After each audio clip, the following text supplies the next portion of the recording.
Hello everyone, I think we all know why we're here, so we're not going to make an introduction, but please keep to one question at a time so that we can go through as many people as possible. Please raise your hand and introduce yourself and affiliation. First question, anybody? That's it? The quickest one ever. Yes, nice to see you. Of course. And congratulations. Thank you. Sorry. Roger, what do you think Reto Schmidli, to whom you lost your first junior match 6-love, would make of your career, and what would Peter Carter be saying today? I mean, honestly, I think any junior that probably played against me back in the day, we would have never thought that I was going to be sitting here at 41 having my final press conference and looking back at all the many moments and matches that I played. So it's not just for one person. I think I can speak for almost any junior, national, international, local, because you do not think that far, you know.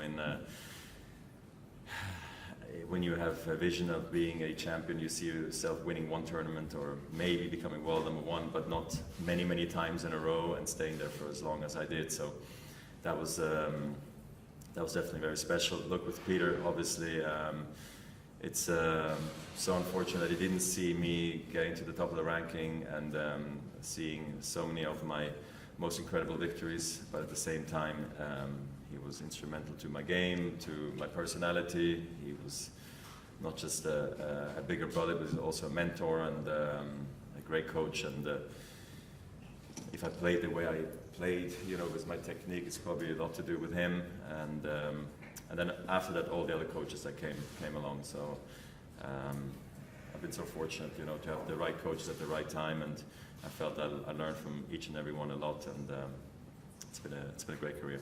Yeah. Roger, Mike Dixon from the Mail. Could you update us on sort of what your playing possibilities and plans here are today? And if you do only play doubles, how will that kind of sit within the rules of the competition?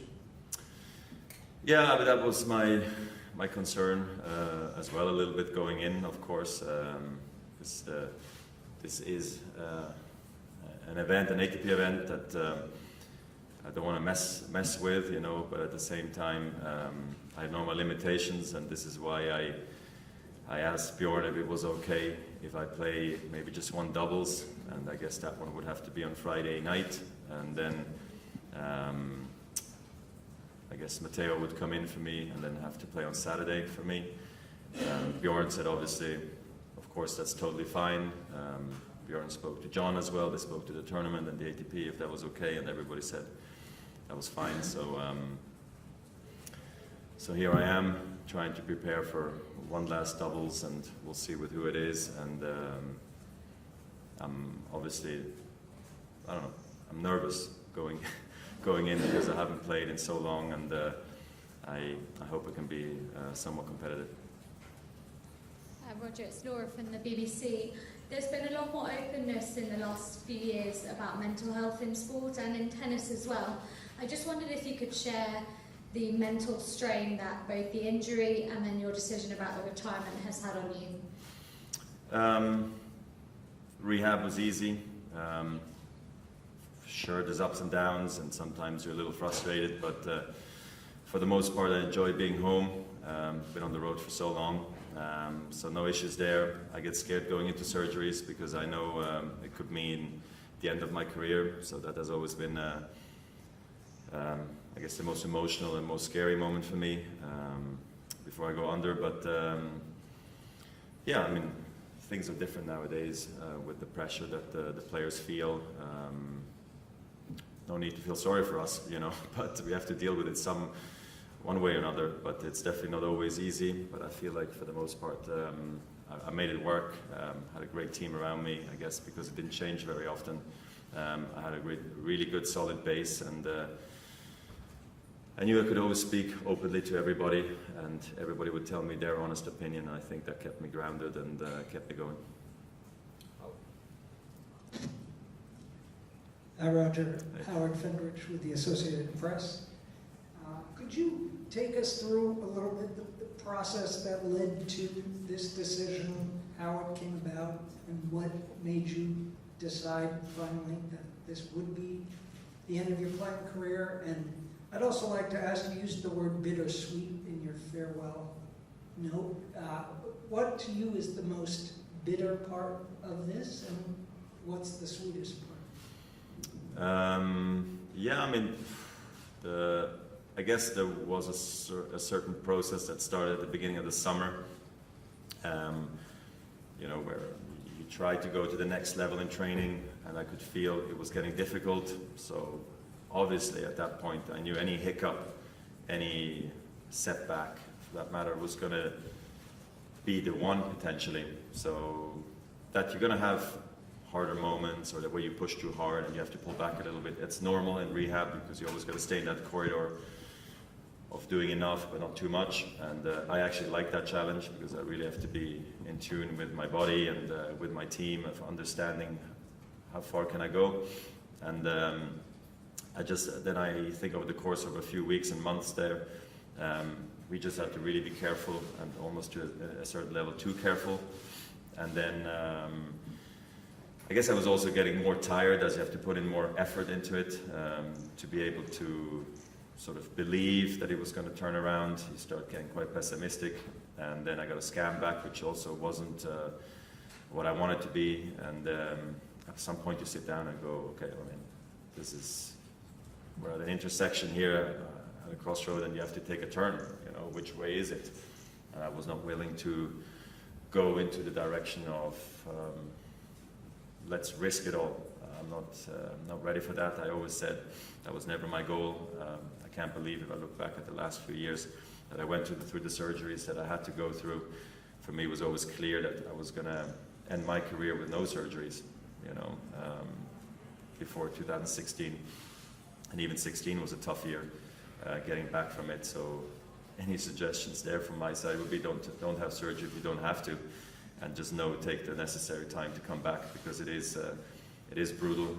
I think tennis is a tough sport to bounce back into, because you have to be able to play long matches, 5 matches in a row, every week, different continents, different surfaces. There's no substitute for you. So obviously mentally you need to know, you have to be able to get all the way back there, and it's hard. But and then maybe the hardest part after that one point, of course, you're sad in the very moment when you realize, okay, this is the end. But I sort of ignored it for a little bit almost, because I went on vacation and just said, okay, this is it. And this moment came shortly after I was at Wimbledon, when I still actually truly believed there was going to be a chance for me to come back the next year. What capacity I didn't know, but you know, I thought it might be possible. And then on vacation, funny enough, I didn't speak to anybody about it other than my team, my parents, Mirka. We knew. Other than that, nobody really knew. And it was perfect like this. Didn't talk about it. We were just hanging with friends and other families, and it was wonderful. And I only then, at one point, when I returned from vacation, I started to really discuss the details of, okay, where, when, how, what. And this, honestly, this period was been quite stressful, getting the letter right, the wording right, and then using words like bittersweet. And the bitterness is obviously you always want to play forever. You know, I love being out on court. I love playing against the guys and traveling. You know, I never really felt it was that hard for me to do. Love winning, learn from losing. It was all perfect. You know, I love my career from every angle. And that's the bitter part. The sweet part was that I know everybody has to do it at one point. Everybody has to leave the game, and it's been a great, great journey. And for that, I'm really grateful. Hi Roger, Hector Nuns for The Sportsman. We've read a lot, seen a lot of people listing your career highlights these past few days. I just wondered, from your personal point of view, what would be some of having had a chance to reflect, what would be some of your sweetest and best moments and memories, whether it's titles, finals, matches, or just reaching your best level? Yeah, it's funny, I haven't really gone into deep diving, thinking about what are those moments. You know, top of my head, obviously you think about first Wimbledon, match with Sampras at Wimbledon. 2017 comeback, win in Australia, 09 French Open. But I know there's a lot of different little nuggets as you go along with it. It could be something as sweet as maybe a quarterfinal, at a 500 maybe, that I learned something from. Who knows what it was, I'm sure that I have to really go back to the memory bank a little bit and think like, okay, where were moments that meant a lot to me, and sometimes, very often, they were probably off the court in conversations with the team or meeting somebody. I can't give you a specific example, but I'm fortunate that I can almost pick and choose which moments were the best, because there were so many. So again, I was very fortunate to go through so many. Roger, Russell Fuller from the BBC. On a similar theme, how do you hope that people will remember you? And when you look back on your career, I'm not necessarily talking about individual Grand Slam trials, but what are you most proud of with the way you played the game and the way your career has unfolded? That's a good question. I think, and I mentioned this in interviews in the past, maybe, and this is maybe an appropriate time to say this again, is the longevity for me. I was famous for being quite erratic at the beginning of my career. If you maybe remember, I was famous for being not so consistent, and then to become one of the most consistent players ever is quite a shock to me as well. So that has been, I think, a great accomplishment for me personally. Then people can judge if they think that's the case too, but for me, that is something I've really enjoyed, and that I've been able to stay at the top for so long and compete for any tournament I would enter, and really go out there and say, like, I hope I can win the tournament for, I don't know, let's say 50 plus years. That has been a privilege, sitting at the press conference and being able to say that, and not just saying like, quarters will be great. Yeah, those were the first few years of my career, but it was for so long, of course, that I also almost got used to it. But I think looking back, that has a special meaning to me, because I always look to the Michael Schumachers, Tiger Woods, all the other guys who stayed there for so long at the very top that I didn't understand how they did it. And next thing you know, it's like you're part of that group, and it's been a great feeling. Roger, David Law from the Tennis Podcast. Roger, what do you think you will miss the most? I think it's how it goes in life. So I don't want to say love hate, but the things you will miss, you're happy you're not having to do them again. I love tying my shoes, getting ready, putting the bandana on, and saying like, okay, look in the mirror, like, okay, are we ready for this? Yeah, okay, let's go. As much as I love it, I'm happy I don't have to go through it again. Having those knots in my tummy, waiting all day, eating breakfast, thinking about, okay, tonight got another big match. Oh, it's got another 15 hours to wait for it. It's fun, but it's stressful, and it's slow days there. And a tennis player waits a lot. We wait for the moment for us to go out and entertain the people. But do it again. Of course, I'll miss a lot of things. The little moments, after matches, when it's all said and done, and the weight drops, and you can go for a nice dinner with your friends and team, and talk about other things, than just about tennis. So there's so many things I will miss. But of course, the fans are at the center of everything. Because I lived through the COVID times as well, like we all did, and it wasn't fun. It wasn't great. I didn't like it, and I always thought back, if we didn't have the fans, it would have taken away probably over 80% of my emotions, of my feelings, of what it would have meant. So I will miss that. Just every interaction on the court, off the court, running into people. I don't know where. Okay, that will still probably happen sometimes, but not at events as much anymore, and signing autographs, even though some is like, oh, I have to sign again. But there's these little interactions, and I know these people came from a really far away place, sometimes spent a lot of money, and took time off of their vacation or even off from work, and come watch me play. I mean, I'll miss them. Simon Briggs, Daily Telegraph over here. Yes. You mentioned that you haven't decided who your doubles partner might be. I I suppose a lot of fans are hoping that you might play with Rafa because it's the oldest of your rivalries. Would that be something that would appeal to you? Of course, no doubt. I mean, I think it could be quite a, I don't know, a unique situation, you know, that if it were to happen, that for as long as we battled together to having had always this respect for one another, the families, our coaching teams, we always got along really well, and for us as well to go through a career that we both have had and to come out on the other side and being able to have a nice relationship, I think is maybe a great message as well to not just tennis but sports, but maybe even beyond. And I think for that reason it would be great. I don't know if it's going to happen, but I think it could be obviously a special moment. Hi Roger, Simon Campbell, ESPN.com. From watching all your interviews over the last day or so and reading everything you said, and again today, it seems like you're handling it all very well and you accepted it. Are you surprised how well you accepted it, given all your achievements on the court? Yes. I was in a very, I guess, worried, scared place to face the music, the media, the fans and everything, and being able to talk about it in a normal fashion without getting emotional, just because I know how much it means to me,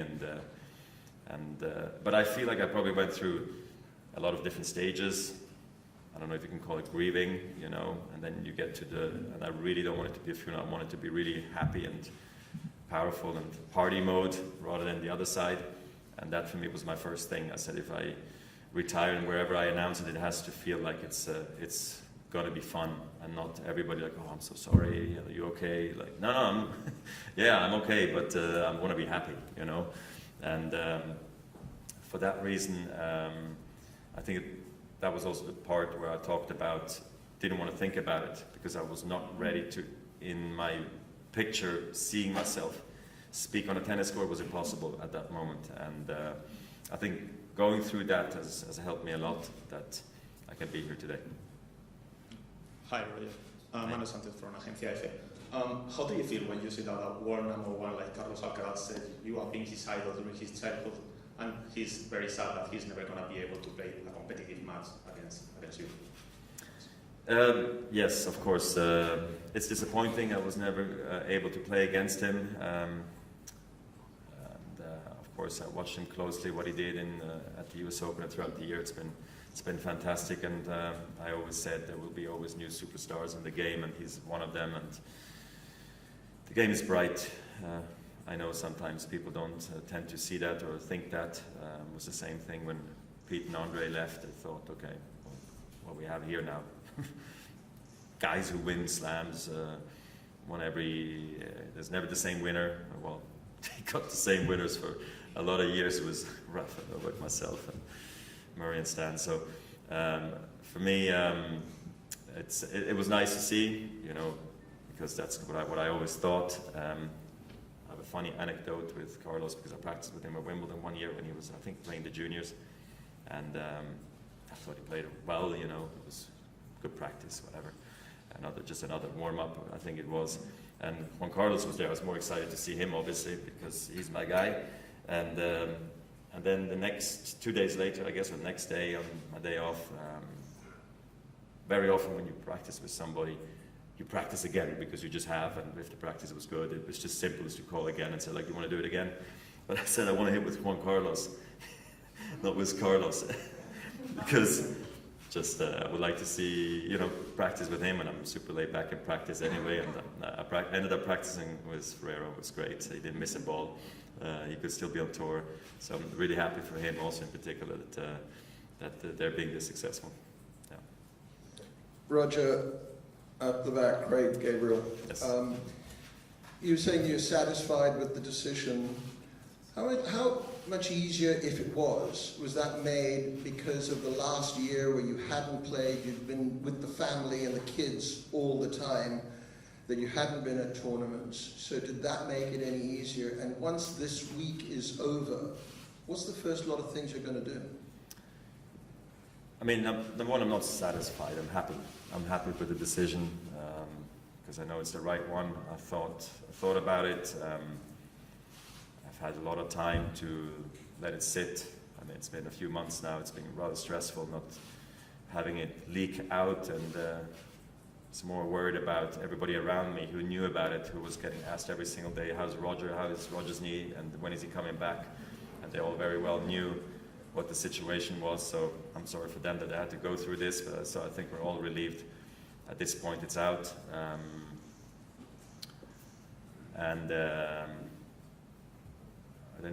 don't remember the question anymore, but then what I'm going to do next is I wanted to read a lot of what maybe you have written, and a lot of TV stuff I haven't seen, things that have been produced, like put together for me. I haven't seen really, to be honest.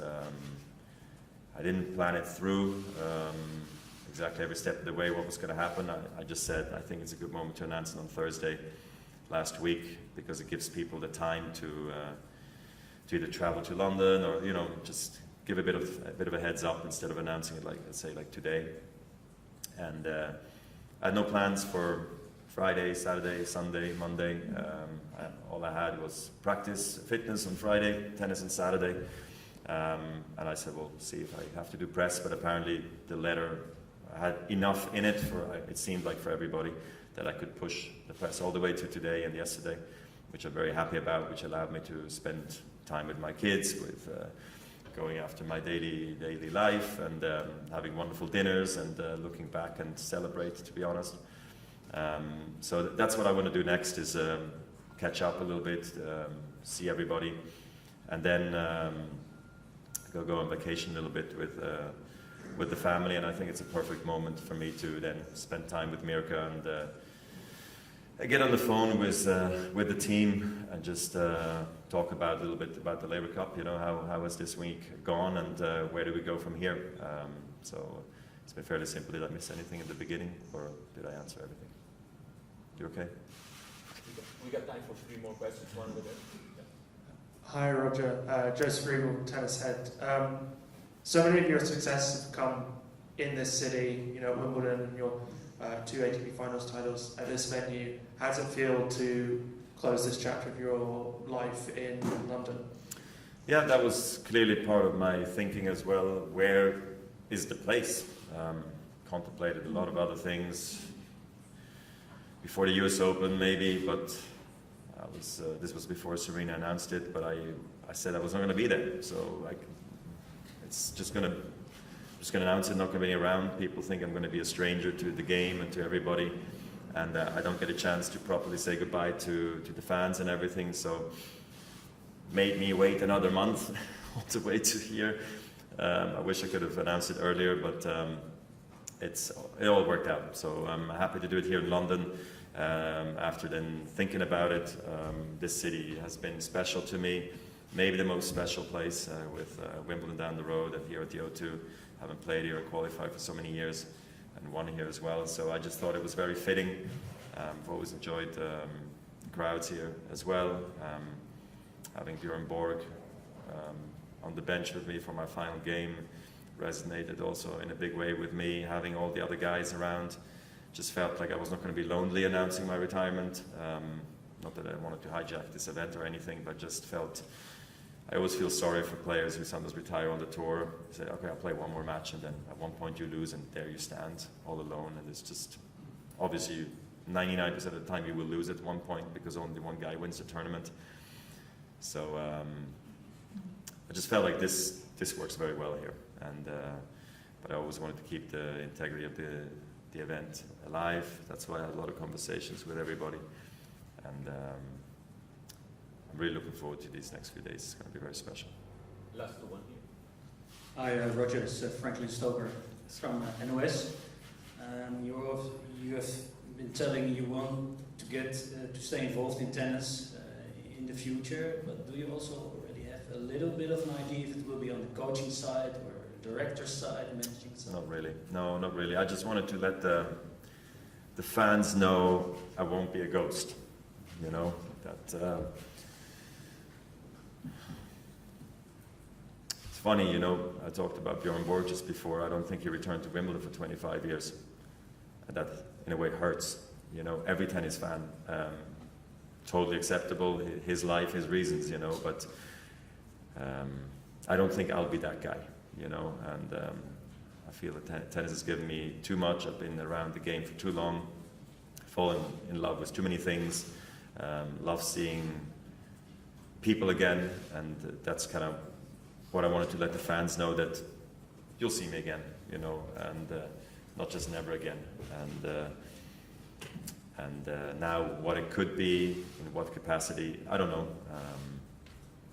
So still have to think about it a little bit, but give myself time. Yeah. Hi Roger, it's Stephen Higgins from RT Radio in Ireland.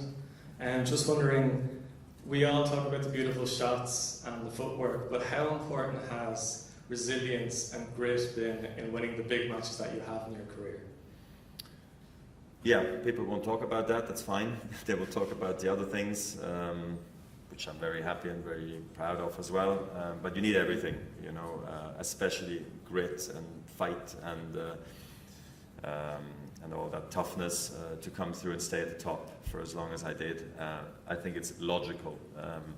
It's not gifted or handed to you just to have that. For some other players, it's maybe easier to have that. It's like more ingrained in their DNA.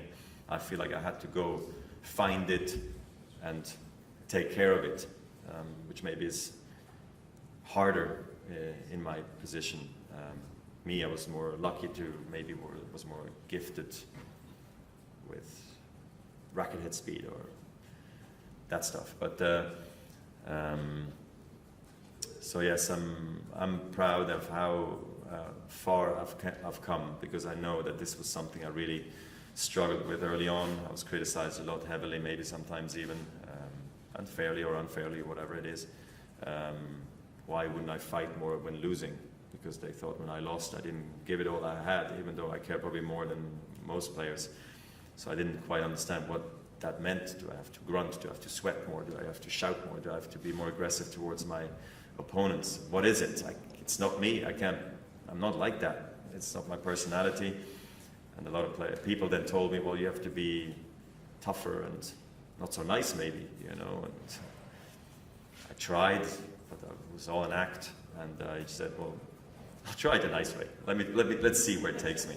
And let me try to just be normal and be myself. And I'm very happy I was able to stay authentic and be myself for this long. Of course, I had to adapt to all these different curveballs being thrown at me, but I'm very happy I was able to have a good relationship with players, tournament directors, press as well, and that's why I think I had as much fun on the tour as I had. So I think it was probably a good mindset for me. We'll actually have two more. One first row here.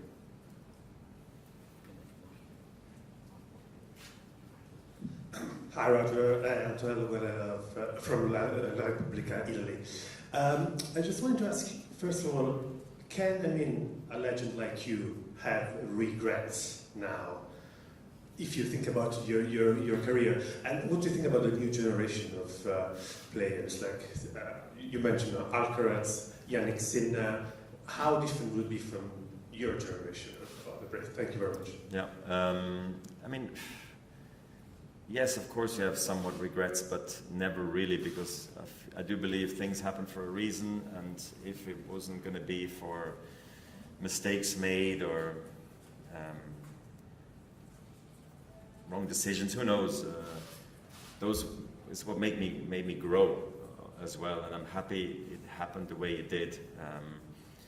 I'm probably famous for having some tougher losses as well, but then also dealing with them and seeing it as an opportunity to get better, to grow from it. And I'm happy I don't have flashbacks at tough moments, in my career. I see more the happiness, me with trophy, me winning moments, and I'm happy that my brain allows me to think this way, because I know it's not easy to push sometimes defeats and those things away. And I mean, obviously, as a tennis player, you also have to take tough decisions on the outside of the tennis court. You know, I always believed I cannot let my team decide everything and dictate everything. I am in charge at the end of the day. I am the one at the center, and I'm the one to blame. So I'm not going to start blaming others, you know, for things I decided. So that's why I don't feel like I have regrets. Sometimes my only one is I wish I was maybe going to be more professional at a younger age. But I know that this would probably backfire at me as well in a really bad way, that I would have lost my hunger and fire way earlier, because I would have thought that this is not, I'm not enjoying myself. Too serious, you know, and I didn't want to be so serious so early. So I think I'm happy that my team, my coaches allowed me to be myself early on, and dealt with my erratic behavior of super inspired for 10 minutes, but then shocking for another 30, you know, but they knew that those 10 minutes made up for those other 30, you know, so yeah, so that was good. New generation, I think it's going to be great, more athletic than ever. I think again with the players you're mentioning and many more, Zverev, Medvedev, Rublev, Tsitsipas, all of them. Not mentioning nearly enough, but the best movers are the best players. It's been like this for the last 10, 20 years already now, and it's going to stay like this. You know, if you see what they're able to do, I think that is going to stay this way. I'm not so positive about serve and volley. Just I think it's not going to happen, because I don't think players are willing to put their bodies on the line for a missed first serve and still sprinting for 2-3 steps and then having to walk back to the line. I think that was for nothing. So it's just easier to maybe stay at the baseline after the serve. And then of course it's a full-on blown mindset, you know, the serve and volley play. But I think there is definitely ways to have an all-court game, a transition game, which I loved playing. I loved my half volleys. I loved my transition game, and I learned from the generation before me, Henmans and so forth, or Sampras. I knew if I hit it onto the service line, that is an approach opportunity for my opponent. They're coming. So that's why I better play it 1 meter to the baseline, and then I can keep them back. Anything short, they're coming in. And nowadays that is not the case, but that's fine. You know, I still think tennis is going to be really exciting, and we probably don't know in which way it's going to go exactly, but we'll see some ridiculous defending, some unbelievable power, and great personalities, and I'll be the #1 fan, so it's going to be all good. The very last one, Mark. Hi Roger, it's Martin Herman from Reuters. The greatest of all time debate, I guess, will go on forever. Does it bother you where you stand in that debate, or are you just particularly proud that you were the sort of trailblazer that initiated this golden era? I'm definitely very proud. I'm very happy where I sit. One of my big moments, of course, was winning my 15th slam at Wimbledon. You know, when Pete was sitting there. Anything after that was a bonus. That was the record, you know. And then, of course, there was other records along the way. But then, of course, nowadays, I think, and it will only increase. Players will want to chase records, and it's true. At some point, I kind of probably did as well, but not the first years until I got closer to Pete's record. For me, it was about how did I manage my schedule? Was I happy on and off the court? Did I like my life on the tour? And I did. I think I had the best of times. And obviously the last few years have been what they've been, but no, I'm very happy that I was able to win another 5 slams from 15 on. For me, it was incredible, and that I made it to over 100 titles, and all that stuff has been fantastic. And then just my longevity is something I'm very proud of. So don't need all the records to be happy, I tell you that. Thanks everyone. Thanks Roger. Thank you.